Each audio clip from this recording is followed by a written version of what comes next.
ঝিনাইদহে প্রীতি cricket tournament অনুষ্ঠিত হয়েছে।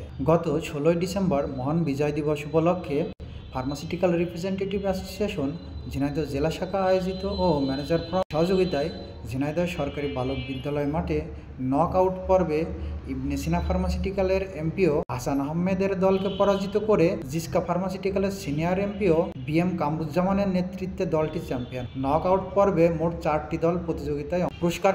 প্রধান অতিথি হিসেবে উপস্থিত ছিলেন ঝিনাইদহ ম্যানেজার্স ফোরামের সভাপতি জনাব রুমজ আহমেদ। বিশেষ অতিথি হিসেবে উপস্থিত ছিলেন ম্যানেজার ফোরামের সাধারণ সম্পাদক জনাব সাইদুল ইসলাম সাইদ। উপস্থিত ছিলেন ঝিনাইদহ জেলা ফারিয়ার সভাপতি সাইফুল ইসলাম, মিলন সাধারণ সম্পাদক এনামুল ইসলাম, সভাপতি মশিউর রহমান, দপ্তর সম্পাদক জাহিদ রহমান সহ ঝিনাইদহ জেলা ফারিয়ার সিনিয়র নেতৃবৃন্দ।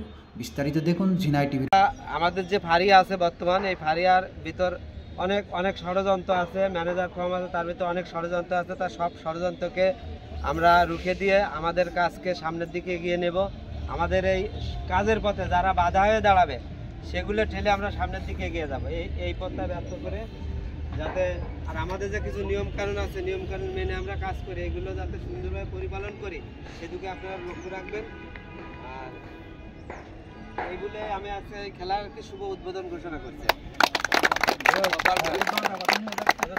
দলটা গঠন করেন, দল গঠন করে 4 জন ক্যাপ্টেন আপনারা একজন একজন করে ডেকে নেবেন।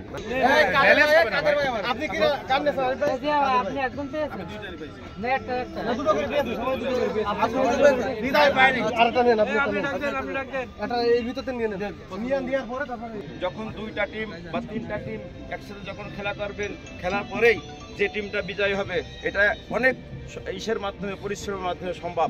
ঠিক 1971 সালে যে কথা মিলন বলল যে 9 মাস রক্ত খেয়ে যুদ্ধের মাধ্যমে আমাদের দামাল তৎকালীন আমরা কেউ ছিলাম না, আমরা এখানে যারা আছি তারা আমরা কেউ ছিলাম না, কিন্তু তৎকালীন সেই দামাল ছেলেরা এবং আমাদের লক্ষ নারী অম্র বিনিময়ে এই স্বাধীনতা অর্জন হয়েছিল। তারই প্রেক্ষাপটে আজ বিজয় দিবস পালন হচ্ছে। সবাইকে ষড়যন্ত্র বা কোনো ইয়ের সৃষ্টি হয় সেটা আমরা সবাই মিলে রুখে দেব। এতে আপনাদের সবাই একতাবদ্ধ থেকে আমরা ঐক্যভাবে কাজ করব, এই আশাবাদ সবার প্রতি। ইনশাআল্লাহ।